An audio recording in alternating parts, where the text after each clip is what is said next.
Welcome back to another episode of the Educational AD Podcast.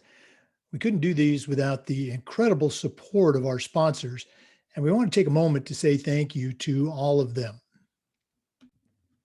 First, thanks to our diamond sponsor, Varsity Brands, including BSN, Varsity Spirit, and Herf Jones. Varsity Brands, elevating student experiences in sport, spirit, and achievement. We also want to say thank you to our platinum sponsors, including Ephesus Lighting, innovating a brighter future at every level. Camp Mobile, where leaders communicate better. Vital Signs, bring student achievements to life. Gipper, sports graphics made incredibly simple. And Hometown Ticketing, simple and easy online ticketing. Thanks to all of our great sponsors.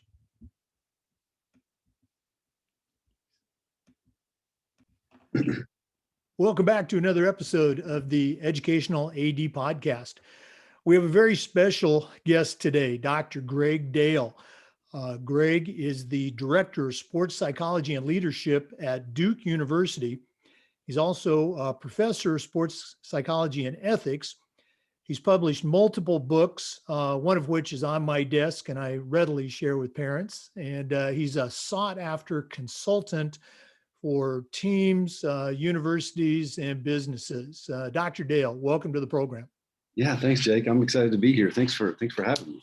Oh, absolutely. We've been looking forward to this for a long time.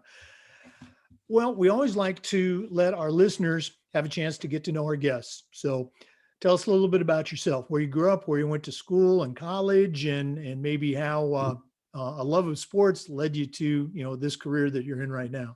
Sure. Yeah, that's great. I grew up in Texas. I was born in Texas and spent my childhood in Texas and Alaska. I was fortunate enough to spend about 5 years in Alaska during my middle school years, and lived in rural places in both.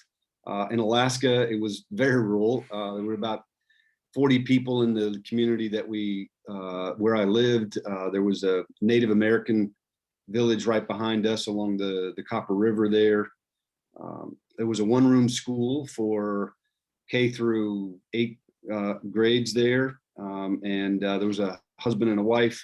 She taught the younger kids, and he taught the older kids. And so I went there for the first 2 years. And Mr. Finnefrock, who's one of my favorite all-time teachers, had a huge influence on me. He made learning fun. We would go outside and learn math outside. We would measure snow and see how much water that would end up making, and learned a lot of math outside. We built an Olympic-sized hockey rink for the community there as kids, and it was awesome. And to know how much water it takes to create an ice rink, and measuring the boards and cutting them and doing all that stuff. And still to this day is one of my all-time favorite mentors, and just really made learning a lot of fun. And then the last couple of years, I went into the larger community for the last 2 years, and that was about 50 miles into school every day, 50 miles back. I was the last one to be picked up on the way to school and the first one to be dropped off. There were a couple of girls that lived 30 miles further up the road. They went 80 miles every day to school. And we didn't get out until we didn't miss school unless it was 50 below zero. So there were a few times when it was 47, 48 below, and we still had to go to school. But definitely remember those times, and learned to play hockey there. As a child, I would have never gotten to do that if I stayed in Texas the whole time. And matter of fact, we put an all-star team together and there in Alaska, and then we took that all-star team and went into Canada and played a series of games. We played 12 games, and we were 0-12 in that series. We thought we were pretty good until we went and played those guys from Canada, and they're amazing. So the closest score was 6-0, and they took it easy on us. So if you know anything about hockey, that's a pretty good drubbing. So then moved back to Texas and finished high school there. And here I'm actually in Texas right now, but finished high school in Texas, and then went to Stephen F. Austin State University there. I was a several sport athlete in high school. Was going to try to play some baseball in college, but they cut the sport there just for about 4 or 5 years and didn't get to do that, but I was going to be a teacher and a coach, and thought that's what I wanted to do, and just really had a love and passion for that. But I thought I might want to get in administration someday, and so I applied to several schools to do educational leadership. And one of the schools that I applied to on a whim was Columbia University Teachers College there in New York City. And I thought, what the heck? I'm a kid from a redneck and from rural Texas, and luckily I got in and moved to New York. Didn't know anyone, and got my master's at Columbia, and then I got my first job selling women's shoes at Macy's. That was the toughest job I've ever had in my life. It was not a lot of fun. And then, but I stayed and taught. I just got on and started teaching at a school there in Manhattan, and did that for 6 years, and taught and coached at the middle school level, and then coached at the middle and high school level, coached football, basketball, and baseball, and then a little bit of lacrosse there. And then went back to Texas and taught and coached in San Antonio and inner city San Antonio, and very, very different. Teaching in Manhattan and teaching in San Antonio was very different. And then went from there to do my PhD at the University of Tennessee in Knoxville, and was fortunate enough to get an assistantship there, and worked with the athletic programs, and finished there. And I wrote the associate AD at Duke, who I met my wife at the University of Tennessee in grad school there, and she was from Durham. And so I wrote the athletic director at Duke, or the associate AD, and just tell him how awesome I was and how great a job I could do for his coaches and athletes. And he was nice enough to write back and say thanks, but no thanks. And I took a job at Winthrop University down in South Carolina, yep. And was a professor there, and worked in athletics. But I wrote the associate AD every year for 5 years, wrote him, just updating him on where I was, and he becomes the athletic director. And they decided to hire somebody full time, and I was fortunate enough to get that job. And so now I'm at Duke, and I still feel like I'm a coach, but I coach athletes and coaches in a different way. And I really try to focus on 3 areas. I focus on, obviously, the psychology of performance, dealing with pressure and stress and anxiety, and being able to perform in those types of situations. I focus on team culture. There's a great saying that culture will lead strategy for lunch every day, and I think it'll lead it for breakfast and dinner and kind of everything else in between. And really try to get coaches to buy into that. They got to spend time on culture and try to educate them about that and help them build healthy cultures. And then I focus on leadership. I have a chance to work with all of our captains at Duke and work with our coaches and do roundtables with them, and we just talk about the art of coaching and leadership, and just really try to be a resource for them. And I've been fortunate to, outside of Duke, also spend a lot of time at high schools around the country, and actually done a good bit with some international schools around the world too, talking with coaches and parents and teachers and kids, just really trying to kind of hit all of those areas in my work at the high school level, because I really have a passion for that, because that's where I kind of got my start. So that's kind of my story, and that's how I'm where I am today. What I always love listening to these stories, and what a great experience. Texas to Alaska, and Yeah. back to Texas, and Columbia University, San Antonio, which is a great town, by the way. I'm sure you know that. Yeah. And into Tennessee, and now at Durham. Before we get into it, you mentioned something right there at the end of coaching the coaches and working with captains. And see, those are just such critical parts of a high school athletic director's job, but oftentimes they don't get to do as much as they want because of the minutia of scheduling and working with officials and facilities and things like that. So I'm really excited about hearing you talk about, ways that our ADs can coach the coaches. But before we get into that, you touched on one of your mentors, and in our profession, leadership and mentoring that next generation is just so important. So you mentioned your one teacher that was such a mentor. Who were some of your other mentors growing up, either teachers or coaches that you might have had, or maybe people that you've worked with or worked for? The expression I like to use is, I still hear those voices in my head. when I'm talking to a coach or a kid. So whose voice do you still hear? Yeah, another big one for me was my professor when I was at University of Tennessee, and was my primary professor and was my mentor there, Craig Risberg.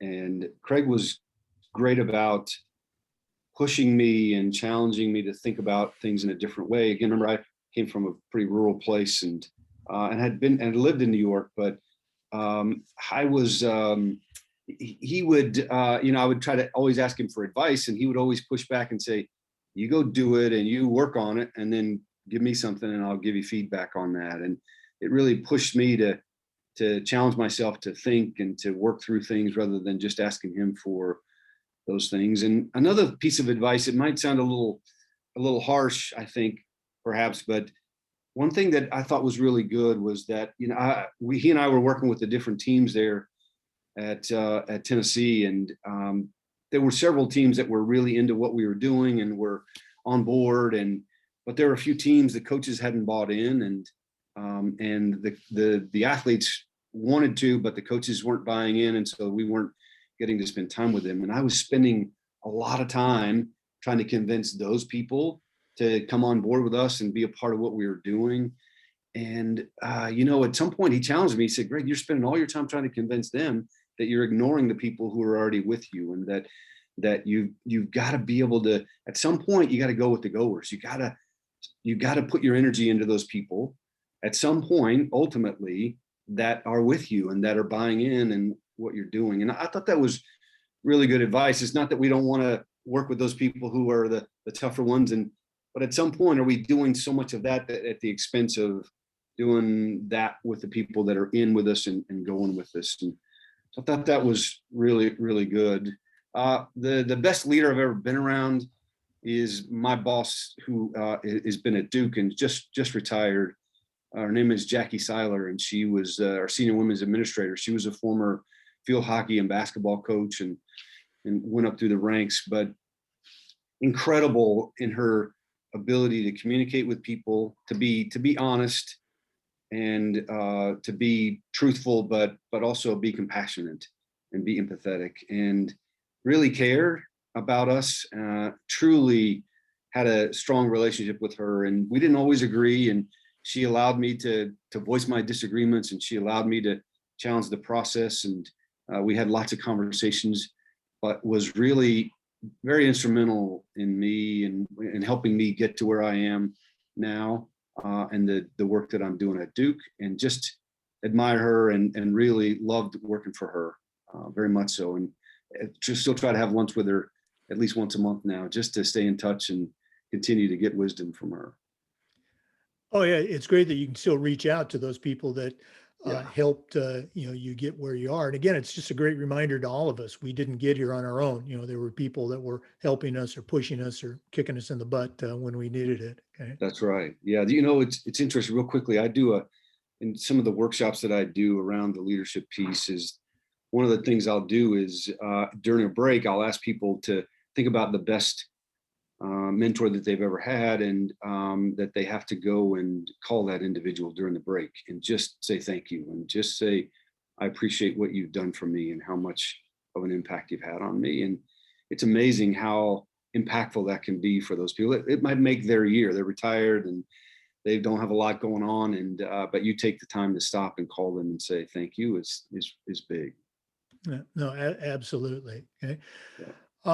For our listeners, we're recording this on March 1st, and Greg actually came to our state association conference several years ago and presented, which is really where I first came across his materials. And again, he's just got so many resources for coaches, for athletic directors. So we're going to start out kind of general with some questions, and then hone in on a couple of specifics. So Greg, from your perspective as an expert, how can a high school athletic director, middle school athletic director, how can they begin to and continue to develop their coaches and help them The expression I like to use is have more fun at their job, but obviously, get better and do a better job with kids. How can ADs best develop their coaches? Yeah, it's a great question. And I think athletic directors are in an incredible position to be able to do that. I think to your point, they get caught up into the minutia of the everyday. They get caught up in being managers and of the process. And you have to deal with all that stuff. You got to, schedule officials, you got to schedule games. And, the springtime is just a crazy time for athletic directors all over the country, but particularly in the North, when it's, you don't really know if you're going to snow or what's going to happen. And so I realize that. But one thing that I would encourage you, big picture wise, as an administrator, is that you need to think about what your priorities are. If you could think about your top 3 priorities, what would those 3 things be? And I'm going to maybe challenge you a little bit that developing your coaches has to be one of your top 3 priorities. If it's not, then it's going to get kind of pushed to the side. There's always going to be other things that take up your time. And there are a lot of things that could take up your time. But if you could identify the top 3, and coaches in developing them could be one of those, that's going to absolutely help you. I think that, Simon Sinek, who is a leadership expert, and I've learned a lot from him. But one of the things that I thought was interesting that he said is, see, I think as an athletic administrator, you aren't directly responsible for the kids anymore. You were responsible directly for the kids when you were a coach. They're with them every single day. As an athletic administrator, you're responsible for the people who are responsible for the kids. You are now coaching those coaches. You have to look at it like, because you don't interact with the kids every day. Hopefully you get to do some of that, but you're busy doing all these other things. The coaches are on the ground with them. They're the ones that are responsible for the kids. And so as an administrator, you're responsible for the people who are responsible for the kids. And so what are we doing to make sure that we're developing them? I think there are small things that you can do, even just in passing, when you see them, ask them how they're doing and how their team is doing, and are they working on some of the things that you guys have talked about. I think you have to have a professional development plan for all of at least your head coaches, and that you got to try to attend practices, maybe if it's just for a short amount of time, because I think it gives you a little more credibility when you're challenging coaches, if you come and they see you, and it's not just at the marquee sports, but you're able to make your rounds. And that means you got to get up away from your desk and you got to go out there and do that. But if it's a priority, you will make sure you do that.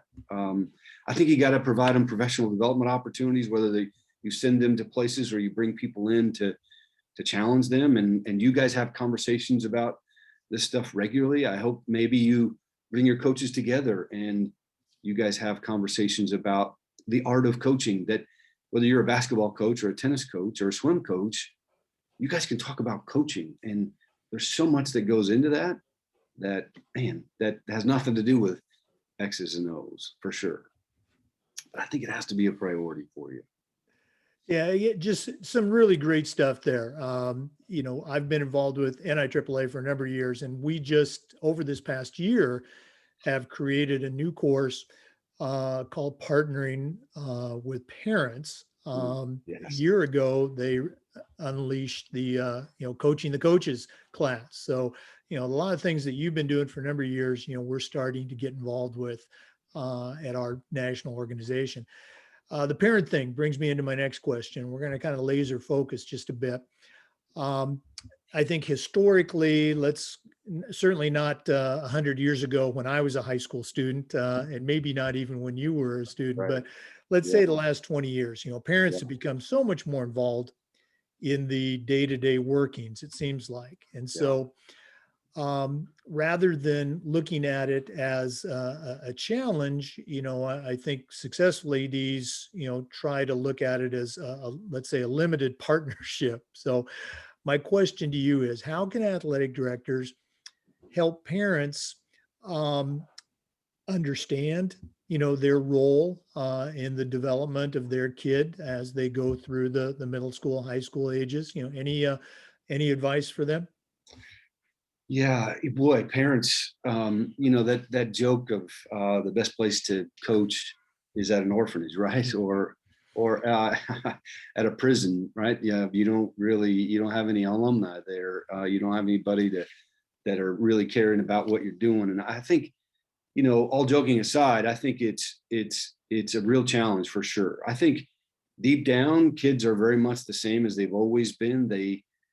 I think two things have changed. I think technology has absolutely changed, and I think parents have changed. Parents are much more, for the most part, much more involved in their kids' lives than our parents ever were in any generation before. And I think it's only getting worse. And I think that one of the things that I think ADs got to try to do, and this is hard, but I think when it comes to parents, we have to try to assume positive intent. That's the first thing. Just from a global macro level, just big picture, try to pursue or try to assume that they have positive intentions in mind here. That will help us, number one. I think number two is that you have to continually educate parents. I think most of them have their hearts in the right place, but you have to continue to try to educate them. I think it's absolutely critical that you have those before the season begins, parent meetings. But I think you got to encourage your coaches that there's some of our coaches even at Duke that will have more than one meeting a year. They'll do it where they'll do things mid-season and kind of give them an update of where we are, what we're doing, and what's going on. And they don't open it up for challenges around playing time or anything like that, but they continually educate them. They are, as you said, a limited partner, and they do have an impact on this. And again, I just think you got to try to educate them about the impact that they're having. One of the things that I do when I look, and I know it's a lot easier for me to, when ADs have me come in and speak to parents, that I can say some things perhaps that they might not be able to say. Like, hey, what are some signs you might not have a life outside your kid's sport? Well, I can ask that. And, if you wear your son's wrestling medals, you probably don't have a life. And we kind of joke around about it a little bit, but helping them understand that. But even as an administrator at the school, I think one of the things you absolutely can do is ask the parents, what are the lessons that you want your children to learn as a result of being a part of our athletic program? And so put it back on them a little bit and have them articulate, well, I want my kid to learn sportsmanship. I want him to learn teamwork.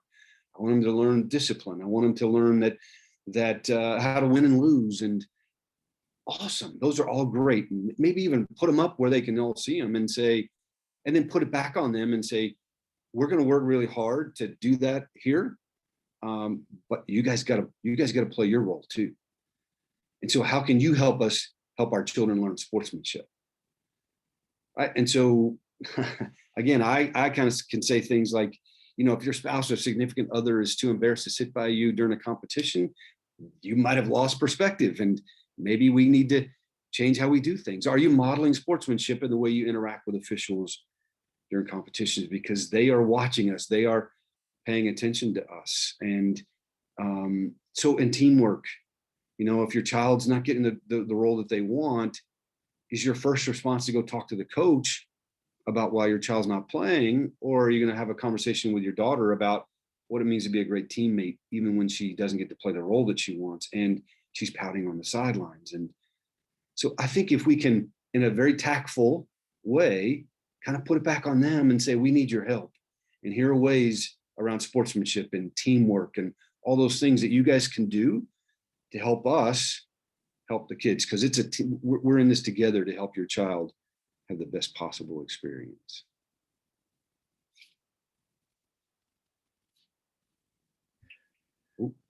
I am a professional broadcaster. I had myself on mute there. No, what you just said, that is exactly our school's, number one goal in our printed philosophy: provide every kid a great experience through athletics. The starter, the star, the substitute, the manager, the fan, we want them to have a great experience. It's not about a scholarship. It's not about, a state championship, although, we have a very successful program by that metric.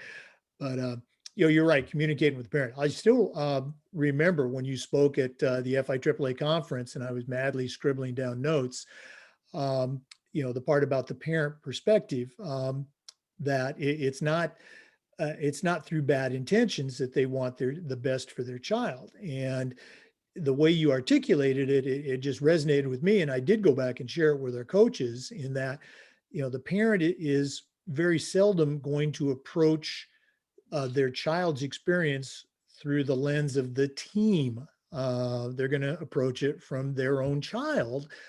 You, as the head coach, you're approaching it from the team. And so you've got different views, and it's not a right or wrong, good or bad. It's just different. So being able to, as you said, understand the parent's perspective and then, be able to communicate with them, that, hey, your child does have a role and you have a role as a parent. So it's just great, great stuff. I appreciate you sharing that again for me. Okay. And I have used you, I've thrown you under the bus a number of times with our parents during parent meetings. They said, here's a guy, he's an expert in this. And you know what he says?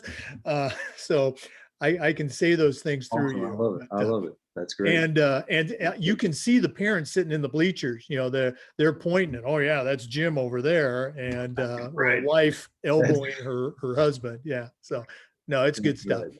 Yeah. Good. Talking about parents and coaches, and particularly this year, I'm going to ask a question that's going to lead to another one. But again, we're recording this on March 1st, and we always ask our high school ADs, what's going on right now in your state, at your school, with regards to COVID, both return to play as well as, return to school academics. So just quickly, what's happening at Duke right now from an academic standpoint with students, as well as, everybody's watching, basketball now, but, Sure. what's happening with sports in regards and in response to COVID? Yeah, well, just like all of you, it's challenging. And I want to speak real quickly. I have two sons that are still in high school, and they've been virtual since last March, haven't gone to school at all, and are just getting to start to play. They play football and lacrosse right now, and they're playing both of those right now. And Wow. thank goodness they're getting to do that. But man, it's tough, as many of you, and we all are all over the place with that. But at Duke, I teach a class at Duke. It's virtual, and it's I don't enjoy it at all. Taught virtual in the fall and do that, doing it now virtually. Most of our kids, most of their classes are virtual. We do have some that are either a hybrid or are in person, but very few. Our student athletes, as someone who works with our student athletes, I'm tested 3 times a week. And our student athletes are tested 7 days a week. Oh, wow. We have 27 sports. 25 of our sports are competing right now because they split many of the fall seasons. They split them. And so only football and women's basketball aren't competing right now. And so everyone else is competing. And so the place for, field space and all that stuff, and our game ops people and all those people are just inundated with, it's crazy right now. But 7 days a week, our student athletes are being tested, and they are really confined to a bubble. They've done a great job, but it's really stressful for them. It's really hard. They freshmen have no idea what it's like to be in college and have a quote real experience, because they only hang out with their teammates. No one has a roommate at Duke. Everyone is in single dorms, single rooms. So we've rented out hotels, apartment complexes, and other places around the community. And it costs a lot of money, obviously. Our testing, you can only imagine, around $250,000 a week for just testing of student athletes. It's unbelievable. And our staff that coordinates that has done an incredible job. And so we've had a very limited number of cases where we've had to shut down because of that. But we're feeling it just like you guys. Wow. I appreciate you sharing. I'm going to ask a question, and I don't want to go down a rabbit hole, but at our level, at the high school level, both within the state and within IAAA, the last year or so, maybe even 2 years, but especially now with COVID, mental health of student athletes has been such a buzzword.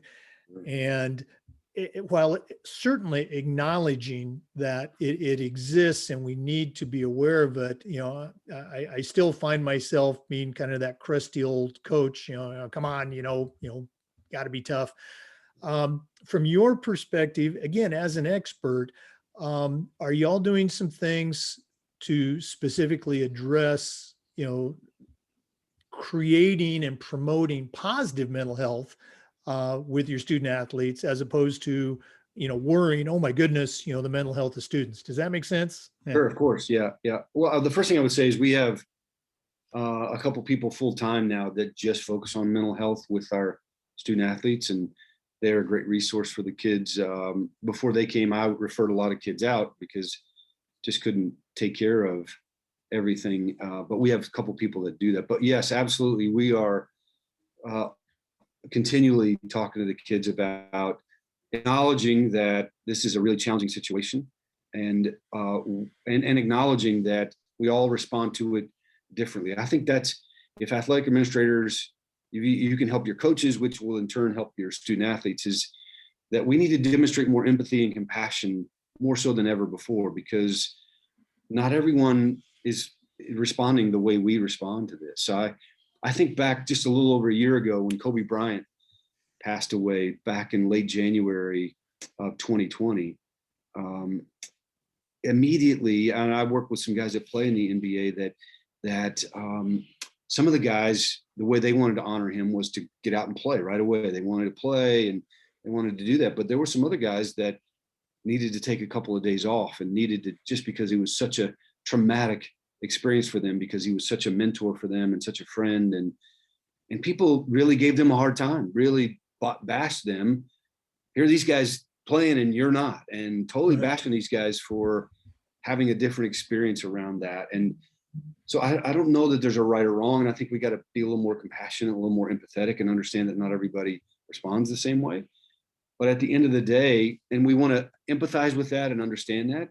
But at the end of the day, we tend to feel anxiousness when we worry about the unknown future, or we are continually longing for what it used to be like, kind of. Or we beat ourselves up about something that's happened in the past. But in this case, we're worrying about the unknown future, like when are we going to get to play again? Or it's not fair that we're not getting to play. Or when am I going to be able to get vaccinated? Am I going to get sick? Those are all real concerns for sure. But those are things that we ultimately don't have control over. And those things, when we focus on things we don't have control over, those are stressors, and they cause us some anxiety. So one of the things that we're trying to do is always bring it back to, okay, that's all real, and we're going to acknowledge all that. But what do we ultimately have control over? What are the things that we can do today to make where we are the best possible place that we can make that?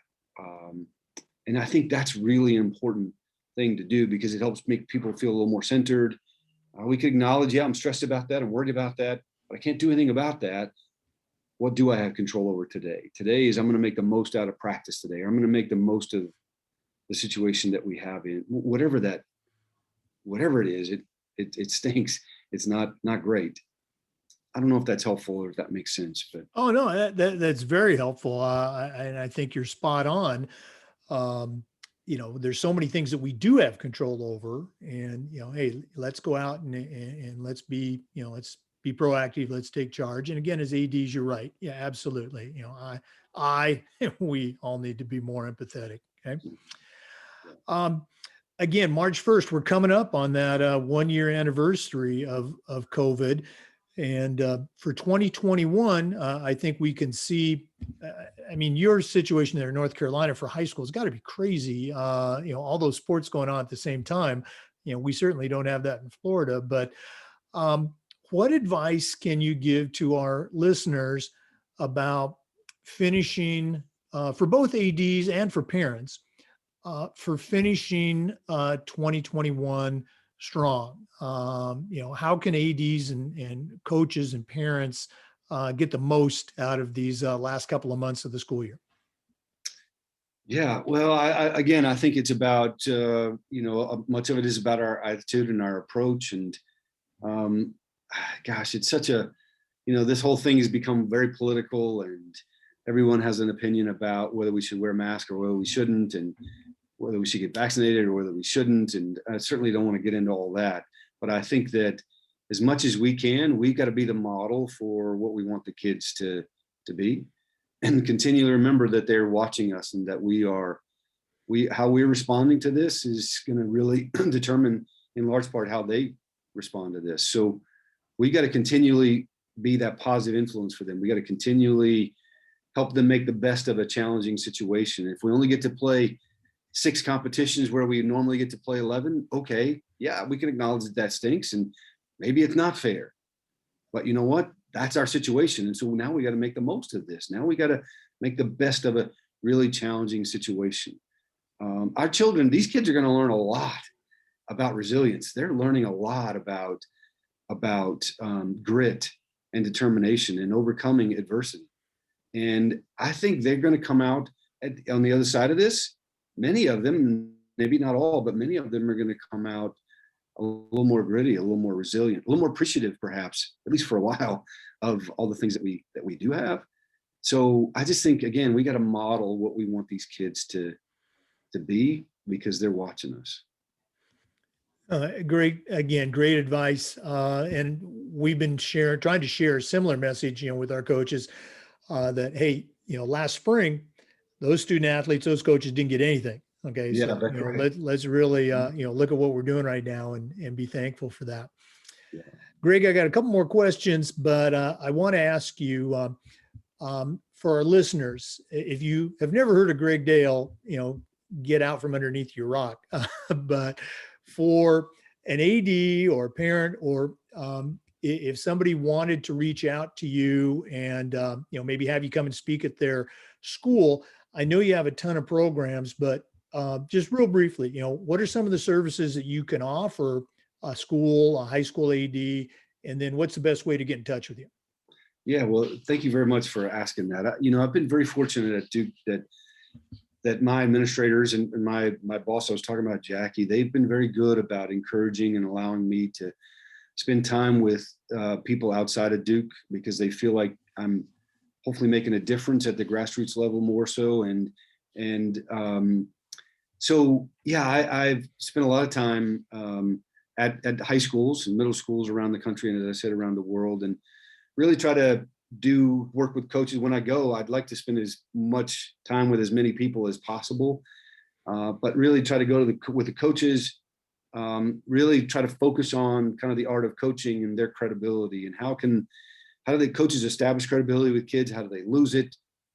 It makes it much easier for you as an administrator to defend your coaches if they are credible in what they're doing, right? And if they're treating kids the right way and they're challenging them, but without undermining their confidence or their dignity in the process. And so I really try to go really in depth with the coaches and have some fun with them and challenge them to think about their coaching style and philosophy and their credibility. And when I first started doing it, I was kind of the only group that I would work with. And then I said, well, we're doing this with the coaches, we got to spend some time with the parents too. And so now I'd love to go and spend time with parents and just really, again, kind of encourage them, but challenge them in a humorous way to reflect on how they do things, and spend time with students, whether it be the entire student body or student athletes or captains within the athletic department. But the message I have, I think, applies to, I think kids have 3 aspects of their lives. They have their athletic piece or their extracurricular piece, they have their academic piece, and then they have their social piece.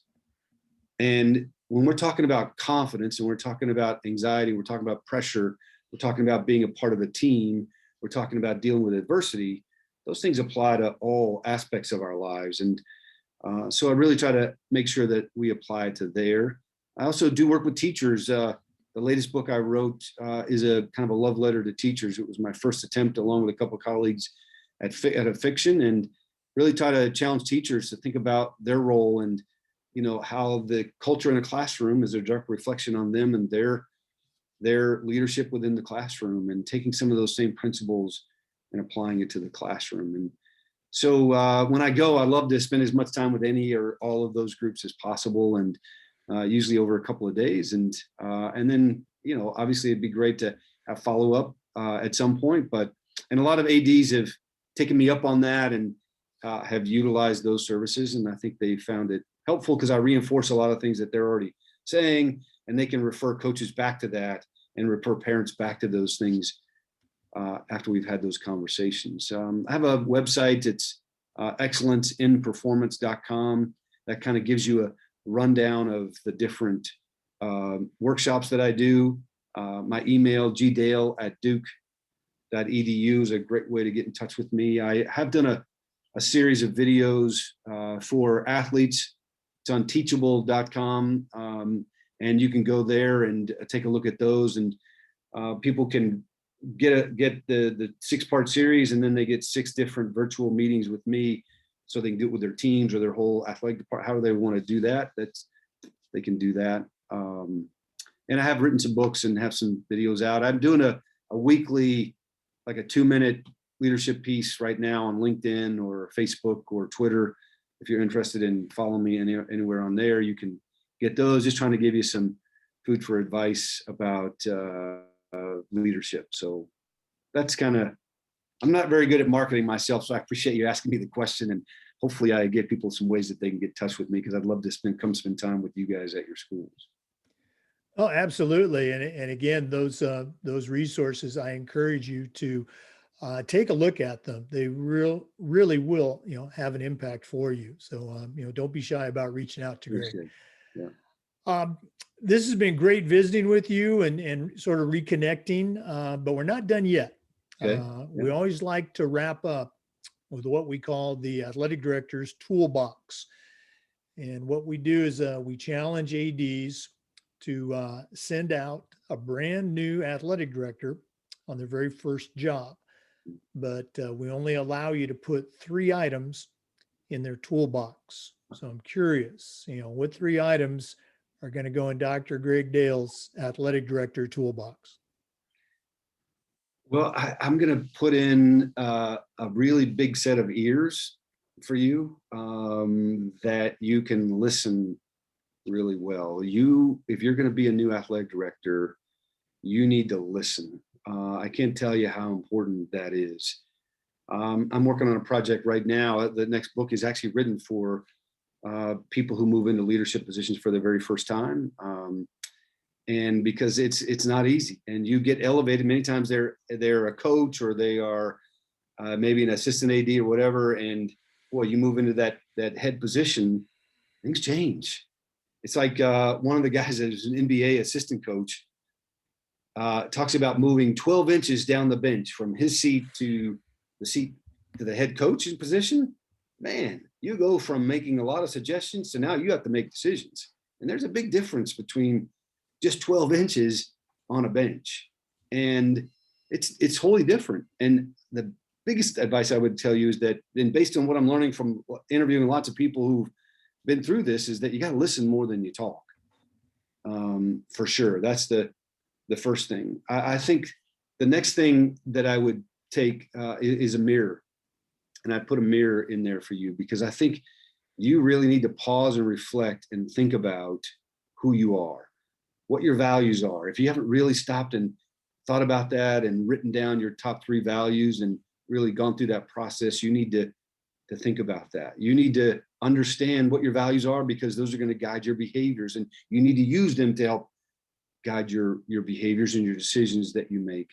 I'm going to say that you got to know your personality and what your strengths are and where you lack, and you got to surround yourself with people administratively as much as you can. If you're not just a one-man or one-woman show, if you have an administrative assistant, somebody that can complement you, you need to understand how you handle stress and pressure and adversity. And when things don't go your way, what is your response to those kinds of things? You need to be a little bit more aware of that for yourself. And so self-awareness is really important as you start to go into that place where you are in that leadership position. So really spend some time early on looking in that mirror and thinking about who you are and what you stand for, because that's going to be challenged on a daily basis. And then the last piece, I think that I would say that I'm going to give you, and I'm trying to think about an image, but it's a tank, whatever tank we might look at. It's a like some kind of tank, whatever image you might have of that. But it's a place where you have to think about how you're making deposits into that with people. And everyone has a tank. And how are you developing what I call emotional equity with people? That people got to know you care about them. People have to know that it's not about you, and it's not about making a name for yourself, that you are truly that servant leader, and that you are developing that emotional equity, building up that account so that when you do have to challenge people, they're going to be more likely to take it the right way because they know you're coming from the right place. They know you're coming from a place that genuinely is in their best interest. But that takes time and energy. It takes effort. It takes you getting out of the management part of what you do. And I mean, I could give you lots of tools to work through that stuff, but I would argue that's the easy stuff. The harder stuff is taking the time to develop that emotional equity with people. So those are kind of the three things that I would say should go in your tool belt. Wow, great stuff, and great visuals too. I love the 12-inch, metaphor, and obviously the mirror, and making sure that you're making deposits in that tank for others. Great stuff. Dr. Greg Dale, thank you so much for being on the Educational AD podcast today. Yeah, Jake, thanks so much. I've really enjoyed our time together. Best of luck to you. All right. Thank you, sir. To our listeners, remember the Zoom recordings of these interviews are being uploaded to the FIAAA YouTube channel. And once again, I encourage you to reach out to Dr. Greg Dale, check out all the resources that he has for coaches, for ADs, for parents, for schools to help you become the very best program that you can. And once again, to our listeners, thanks for tuning in. Come back again next time for another episode of the Educational AD Podcast. Take care. And we're out.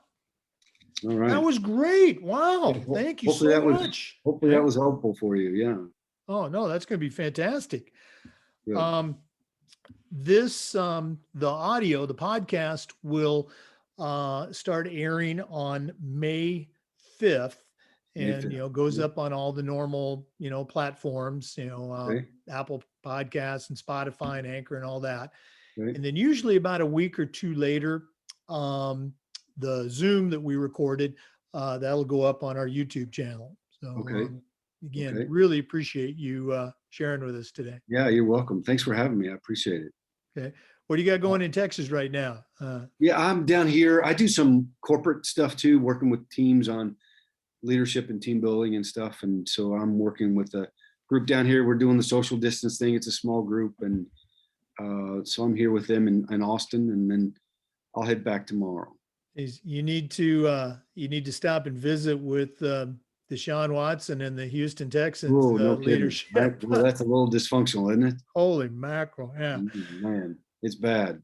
Mm-hmm. Yeah, they need to part ways, I think. That's probably not going to turn out very well. Yeah, I always use that old Cosmopolitan magazine column. Can this marriage be saved?